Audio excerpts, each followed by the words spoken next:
Muy bien, pues buenos días a todos. Un placer estar aquí. Tengo que decir que es un placer como doble, porque cuando uno se ha quedado tan frustrado la vez pasada, porque estaba mal, estaba con la garganta fatal y tal, y no pude participar, solo pude veros y disfrutar, eso sí, de veros, pero no pude hablar. Entonces, cuando uno se siente frustrado, pues parece que cuando se libera, pues aún se siente más contento, ¿no?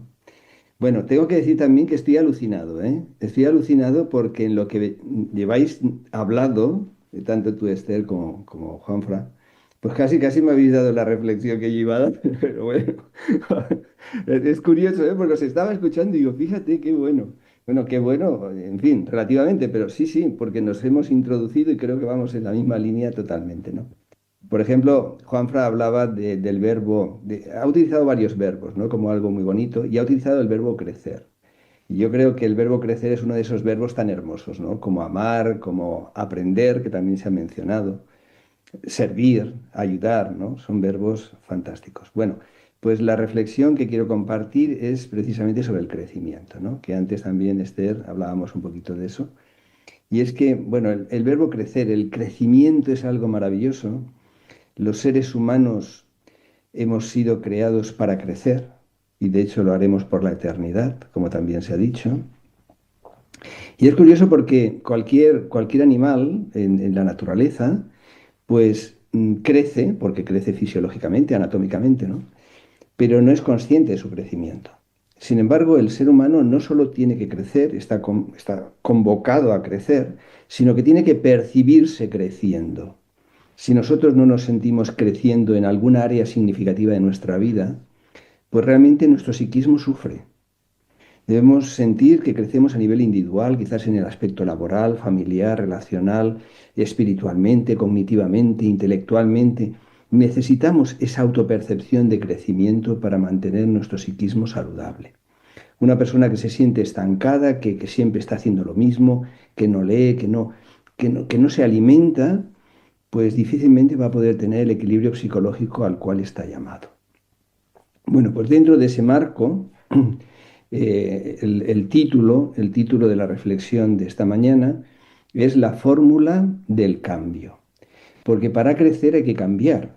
Y bueno, de hecho, nosotros estamos continuamente cambiando, ¿verdad? Sabemos, lo hemos escuchado por muchas fuentes, que efectivamente el cerebro continuamente está cambiando. Continuamente ante cualquier información, estímulo, etcétera, cualquier experiencia, le modifica, le cambia. El entramado neuronal se ve transformado.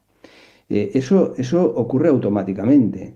Ahora está en nuestra posibilidad que ese cambio sea en la dirección mejor, la dirección de los valores, la buena dirección de un crecimiento real. Entonces, esta fórmula del cambio, voy a ponerla aquí, sería, y ahora iremos desarrollándola. Yo soy muy pizarrero, ¿eh? Entonces me he traído aquí mi pizarrita. Información,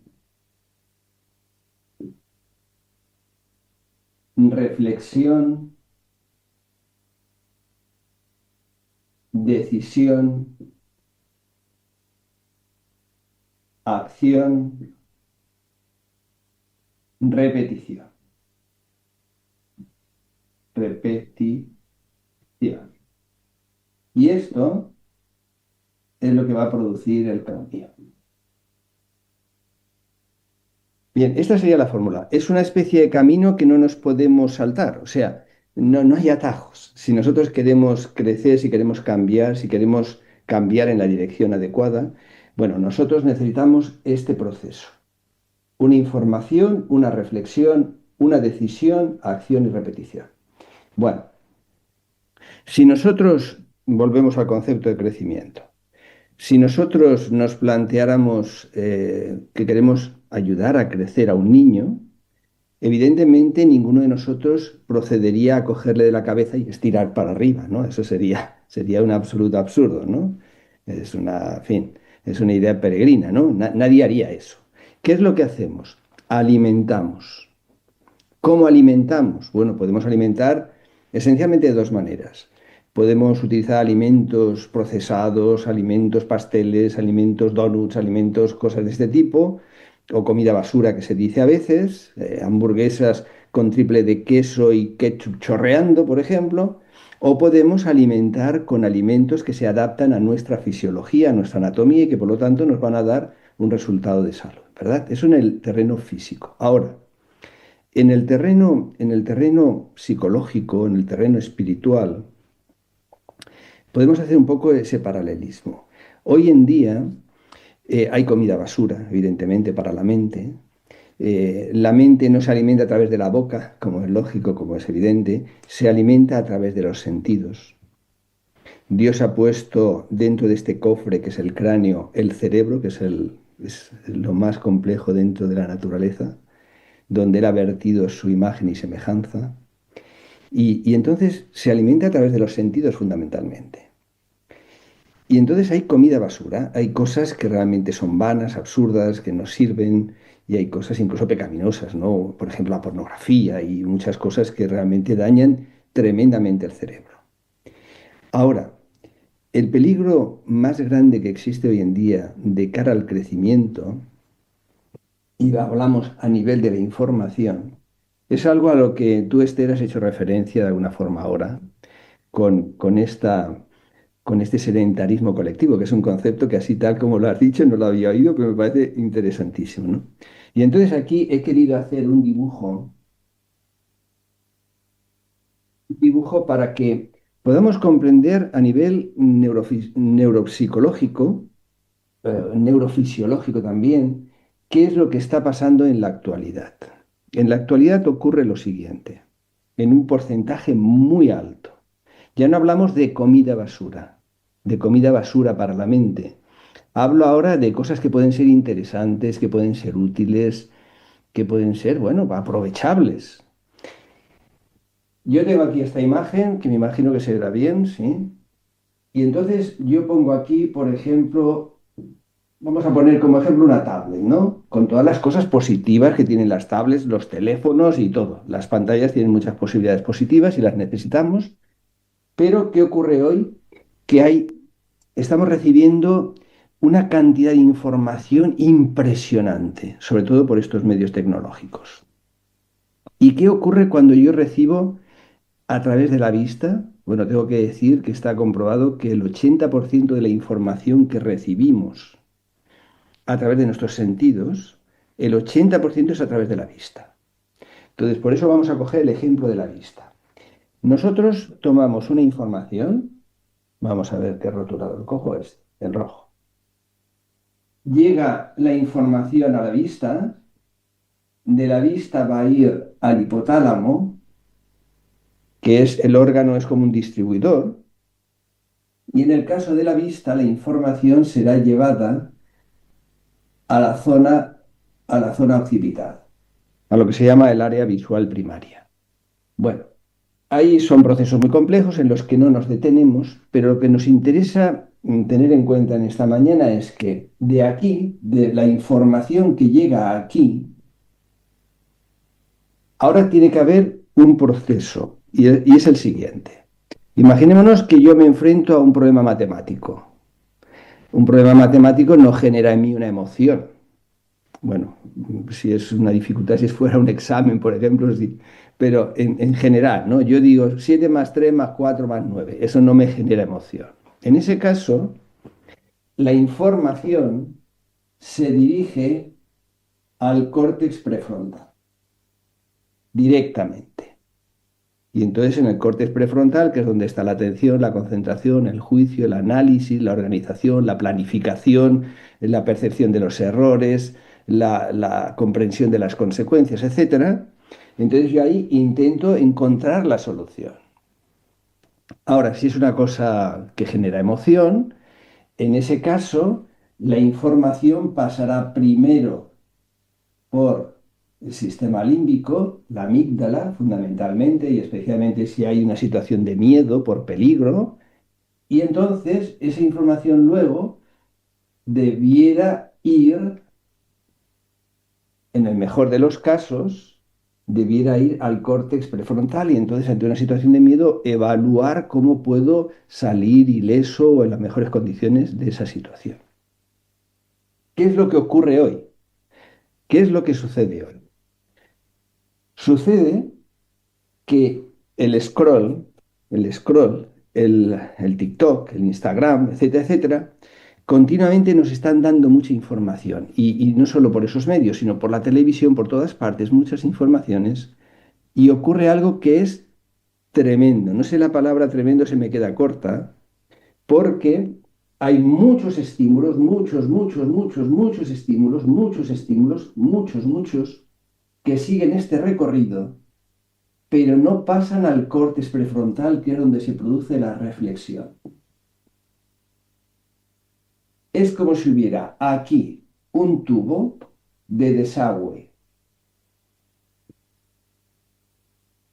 ¿Vemos la imagen?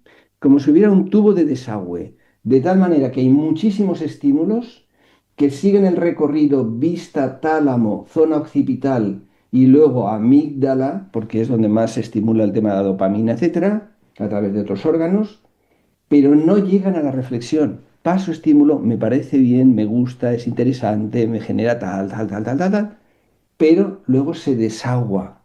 De tal manera que, como tú decías, Esther, no se piensa. Entonces se está produciendo una disminución marcadísima en el trabajo del córtex prefrontal. Y eso es tremendo, tremendo. ¿Por qué es tremendo? Bueno, es tremendo, ya de entrada lo vemos, lo intuimos, lo comprendemos, ¿no? Pero es que la persona que entra en esa dinámica es una persona que va a ser más reactiva, porque claro, no hay un componente de reflexión. En vez de una respuesta será más reactiva, no habrá ese componente reflexivo. Será una persona que le costará mucho demorar la gratificación. Será una persona que intente imponer sus ideas porque no tiene flexibilidad, no tiene equilibrio psicológico.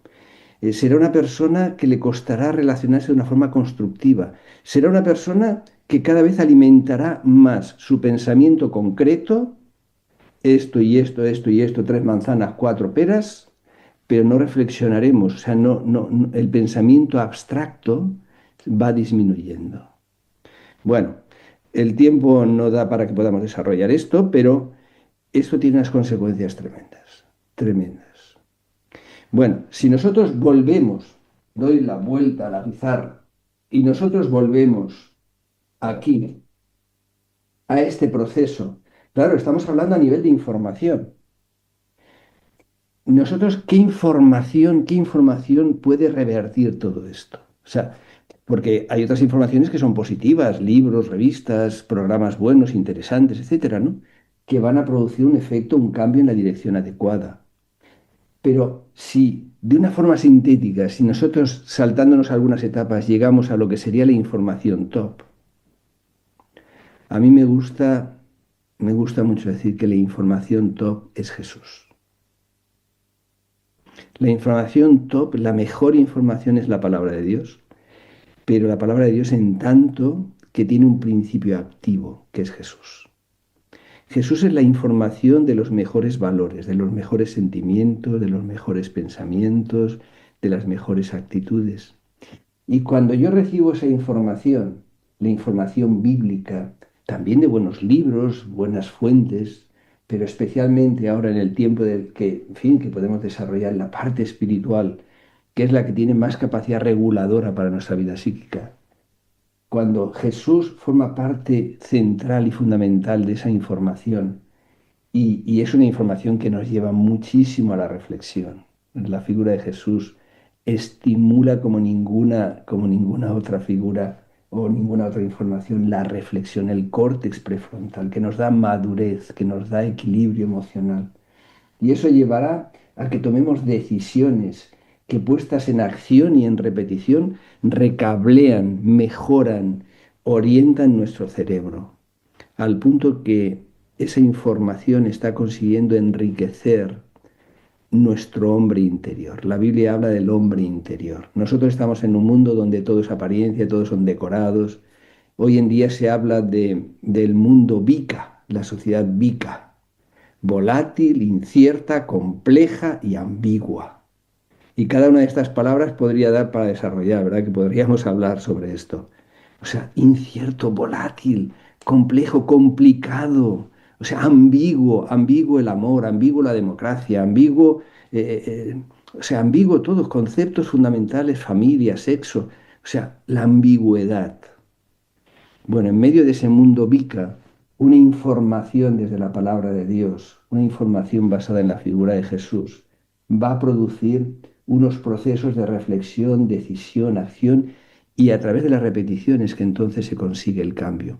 El cambio que entonces es sinónimo de crecimiento.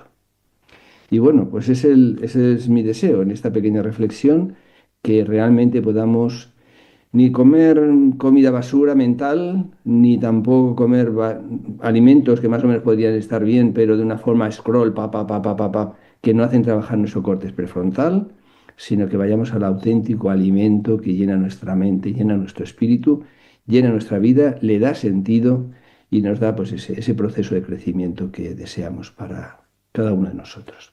Que Dios nos bendiga a todos.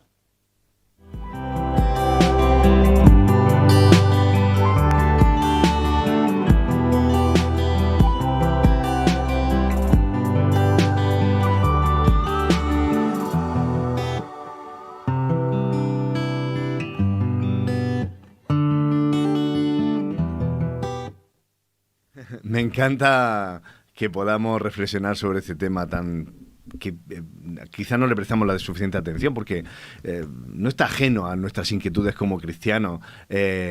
Antonio, Esther, reflexionemos 5 minutitos sobre todo lo que nos has puesto encima de la mesa, porque esto da para la reflexión que nos comparte. Hay que ponérsela repetidamente varias veces, para ir sacándole todo el jugo, ¿eh? Pero tú nos pones aquí dos realidades, así a donde yo llego a entender. Uno, el crecimiento es construcción, pero tenemos que ir alimentándolo. Ya la propia palabra de Dios dice que me suena a mí, me resuena a ese edificio que se levanta sobre arena húmeda o tal vez sobre un terreno más firme, ¿no?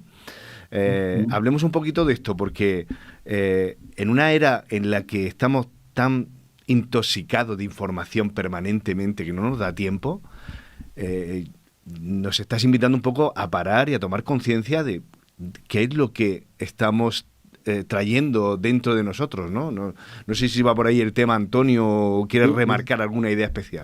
sí. Hoy estamos en el imperio del azúcar, ¿eh? El Sí. azúcar a nivel físico, donde se busca la dopamina, ¿no? Hay un núcleo, el núcleo accumbens, que es el núcleo del placer, es el botón de compra que se llama, que por la dopamina que se genera en una zona que es el área tegmental ventral, bueno, pues entonces hay un circuito dopaminérgico, ¿no? El azúcar a nivel físico es el estímulo por excelencia, ¿no? A nivel psicológico es la información. Hoy en día estamos en esa estimulación permanente. En un momento, haciendo scroll, que antes mencionábamos, tú puedes recibir en un minuto 70 imágenes, porque a veces Uh-huh. no es ni un segundo. O sea, eso el cerebro no lo puede captar. Entonces, esto lo tiene que desaguar. Si no nos detenemos, si no somos selectivos respecto a la información que recibimos, estamos perdidos. Y nuestro cerebro también, ¿eh? Mira, me extiendo solo un detalle. Yo recuerdo de pequeños, mi hermano y yo, cuando las lentejas y los garbanzos, todo esto, las legumbres, venían con piedrecitas, venían con, con ramitas, con Sí, estas sí, cosas. sí, sí. Yo recuerdo que mi madre nos ponía a uno y al otro lado de la mesa y entonces teníamos que ir sacando las lentejas y quitando las piedrecitas y estas cosas. Pues hace falta sentarse a la mesa y empezar a quitar las piedrecitas y las cosas y seleccionar aquello que entra por nuestros sentidos. Dios ha puesto un órgano maravilloso. En 1,2 kg, 1,4 kg está la complejidad que se compara con la del universo. Lo ha rodeado del cráneo, dura madre, aracnoides, pía madre. Lo ha rodeado del líquido cefalorraquídeo y le ha puesto una barrera hematoencefálica. Lo ha protegido, pero nosotros a través de los sentidos podemos contaminarlo. Entonces es muy importante que seamos selectivos. Esther, a ver, porque hay sin embargo una buena noticia, ¿no? De Ujú. que podemos cambiar ese menú, que es lo que dice Antonio, ¿no? Pues el desafío es grande, dame tu valoración. Es verdad. Bueno, es un tema que me resulta especialmente apasionante, así que te lo agradezco, Antonio, porque tiene mucho que ver con lo que me encuentro últimamente y con algo que me inquieta mucho. Antes utilizaba esa expresión, la del sedentarismo cognitivo, que me ha llamado mucho la atención y que me resulta extraordinariamente interesante.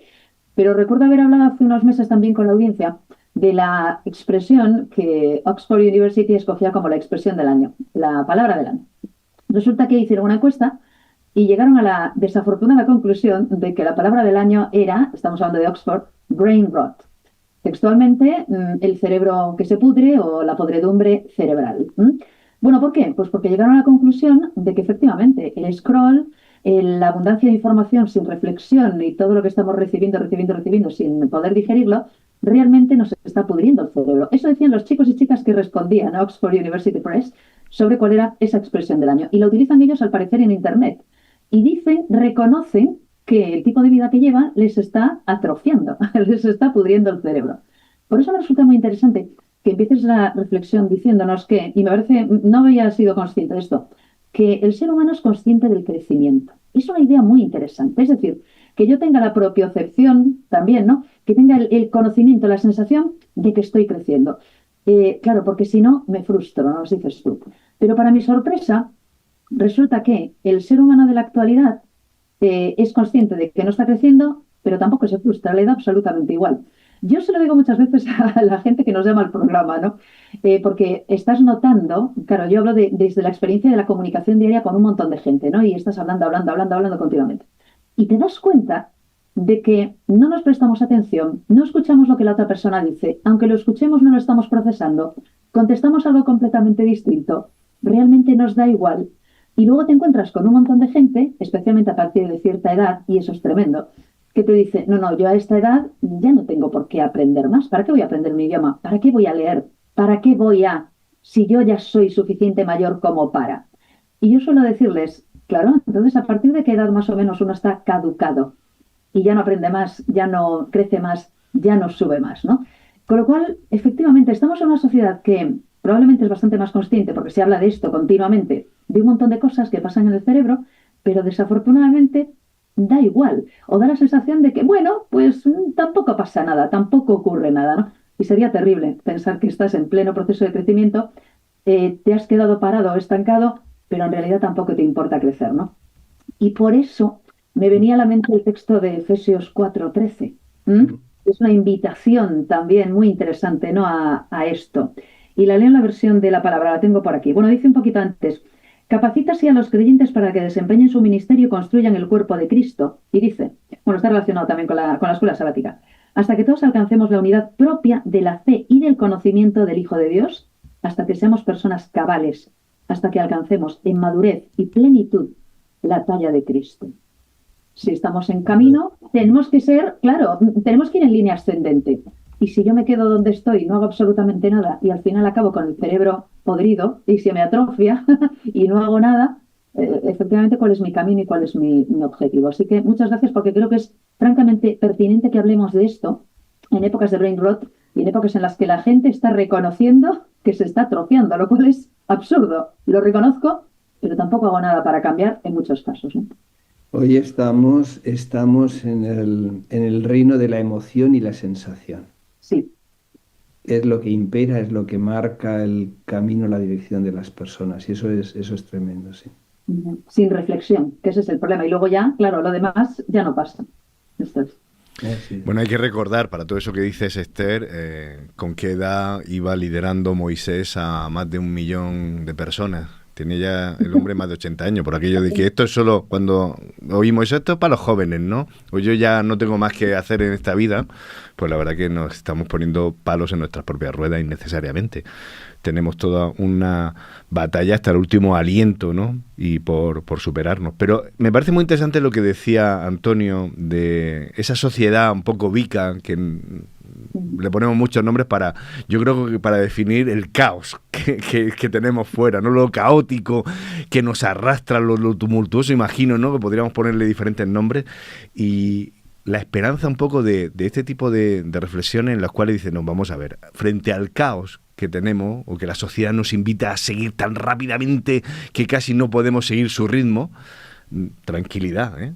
tranquilidad, ¿eh? Yo creo que hoy Antonio viene a decirnos, oye, no tenemos que ir al ritmo del caos, podemos sencillamente parar. Y eso es tremendamente difícil, Antonio. Sí, sí, sí, sí, hay que tomar la decisión, ¿eh? Y como dice en la Biblia, hay que detenerse en las encrucijadas de los caminos, ¿eh? Y plantearse por dónde voy, si voy por aquí o voy por allá. Porque tú nos Y estás diciendo que, en definitiva, pongamos cierto orden. sí, Es decir, no podemos a lo mejor actuar sobre lo que pasa fuera de nosotros, sobre ese mar tumultuoso, pero oye, a lo mejor dentro de nosotros está cierta capacidad para poner cierto orden. Actuemos. efectivamente. Y sobre todo si utilizamos ese principio activo de la palabra de Dios, que es Jesús, Él Ujú. trae con su persona la paz, os dejo, mi paz os doy, no como el mundo la da, yo os la doy. Y no se turbe vuestro corazón, ¿no? Y esa semilla es la que muchas veces hace que cosas que antes te estimulaban, que te llamaban, que te generaban dopamina, no te llamen. Pone en orden tus deseos, tus apetencias, o sea, regula tu sistema dopaminérgico, lo que realmente te gratifica y lo que no te gratifica. O sea, que es pararse y sobre todo elegir a Jesús, elegir la palabra de Dios. Y luego lo demás, también hay muchas cosas muy interesantes, efectivamente, que nos construyen, nos enriquecen. Pero cuando se ha colocado la roca, tú utilizabas, Juanfra, la imagen del edificio, ¿no? Sobre la arena o sobre la roca, ¿no? Cuando pones bien el cimiento, pues el edificio va creciendo bien, ¿no? El problema es cuando construimos sobre lo vano, lo pasajero, lo efímero, lo que no tiene valor, lo que al final no me llena. Y hay una técnica en psicología que yo la utilizo bastante, y es cuando a lo mejor viene un matrimonio o una persona individualmente, ¿no? Por alguna situación, y haces la pregunta, oye, ¿cómo te visualizas? ¿Cómo te ves dentro de 5 años? Tal como tú te ves ahora mismo, tal como estás, tal como sigue el curso de tu vida. ¿Cómo te visualizas dentro de 5 años? Y entonces la persona cuando se visualiza, cuando de alguna forma estás logrando que su pensamiento salga de su cráneo, de su mente actual y se visualice en el futuro, pues ¿te gusta el sitio que ves? ¿Te gusta? Si no te gusta, tienes que tomar decisiones ahora para no llegar a ese destino. Y es cuestión de eso, de pararse, reflexionar, ver hacia dónde vas y qué es lo que quieres para tu vida, ¿no? Y a partir de esa reflexión tomar decisiones, ¿no? Bueno, pues podríamos seguir ahondando en este tema que me parece de Yo mucha quería hacer una riqueza y pregunta mucha al valor. profesor. Bien, Di una este. pregunta, aprovechando el esquema, ¿de acuerdo? El esquema este del cambio que me resulta muy, muy interesante, porque nos hablas de información, de reflexión, de decisión, de acción y de repetición. Yo querría que, por favor, nos expliques un poco la cuestión de la repetición. Es decir, lo que queremos decir con esto, tiene que ver, pregunto, con el desarrollo o el cultivo de los hábitos, es decir, lo que digamos, bueno, pues vas repitiendo y conviertes algo en un hábito, o tiene también algunos otros enfoques, algunos matices. Además, lo digo en la sociedad de la pereza, que quiere gratificación inmediata. Yo quiero tener músculos en el cuerpo, pero no quiero hacer ejercicio. O yo quiero no tener hábitos, pero tampoco quiero que me esfuerce mucho. ¿Cómo entonces metemos aquí el tema de la repetición? Sí, la repetición es algo que la psicología cada vez descubre con mayor, en fin, que tiene una trascendencia fundamental. Pedro habla de la repetición, Pablo habla de la repetición también. Pedro dice, estas cosas os lo digo, aunque sé que las sabéis, pero las- os las repito. La repetición lo que hace es asentar el cableado cerebral, ¿no? Dentro de esos miles, cientos de miles de kilómetros de cables que tenemos ahí en nuestro cerebro, pues la repetición es lo que hace que realmente sea consistente. Si no repetimos algo, eso no llega a formar parte de nosotros. Tiene que ver con el hábito. De hecho, la motivación es la que nos pone en marcha. Por ejemplo, yo puedo pensar, cogiendo un poco lo que decíamos antes, yo puedo pensar que no quiero llegar a ese punto B. Estoy en el punto A, no quiero llegar ahí y tomo una decisión. La decisión viene por la motivación, pero la repetición, el hábito es el que te mantiene, es el que te construye finalmente, ¿no? Entonces, si no mantenemos la repetición, se va, se disipa. No, lo que es el paso del hipocampo a lo que es el córtex ya general, finalmente es como un camino en el que va creciendo la hierba, ¿no? Y entonces no accedes a esa información. La puedes tener por ahí difusa, medio mezclada, medio tal, pero es como un libro que metes en una biblioteca y no lo pones con el código adecuado, ¿no? Entonces, la repetición es la que hace que tengas los caminos de recuperación abiertos. y que forme parte de ti realmente, porque entonces has superado, la repetición supera una cosa que es muy, muy importante. Cuando nosotros estamos aprendiendo algo, hay lo que se llama un nivel crítico de aprendizaje. Yo voy aprendiendo, yo voy aprendiendo algo, pero si no llego a ese nivel crítico de aprendizaje, esa información la perderé. Ah, ujú. ¿Cuántas cosas has aprendido, Esther, Sí. Juanfran, yo, todos? ¿Cuántas cosas hemos Estamos en el aprendido camino. que ha sido una frustración, lagos, ríos, cabos, tal? Y ahora yo me acuerdo de que tenemos ríos en España y que el Pisuerga pasa por Valladolid. O sea, se pierde mucho, Se pierde, sí. un nivel tremendo, ¿no? Entonces, cuando nosotros llegamos a este nivel, esto ya queda con nosotros, ya forma parte de nosotros. Eso solo se puede conseguir con la repetición. Sobre todo una repetición frecuente al principio, más distanciada en el tiempo, y eso es lo que hace que ya forme parte de nuestro banco de memoria, sea algo, si yo puedo decir un texto bíblico de memoria, es porque ya he pasado ese nivel. Ujú. Si hay una idea que forma parte de mí, que la expreso con facilidad y espontáneamente y tal, ya ha pasado ese nivel crítico de aprendizaje. La repetición juega un papel capital ahí. Ujú. Gracias. Placer. Bueno, Muy bueno. pues podríamos seguir, qué interesante, ¿eh? Tienes que volver, Antonio, aquí otro sábado y seguir ahondando en esta temática. Te están dando las gracias en el chat, Mila, Alfie, Julia, por la reflexión y por lo que pone delante, por el desafío que supone. Vamos a tomarnos un pequeño respiro, vamos a avanzar en el programa de hoy, vamos a poner una pequeña alabanza y enseguida estamos en nuestra escuela sabática.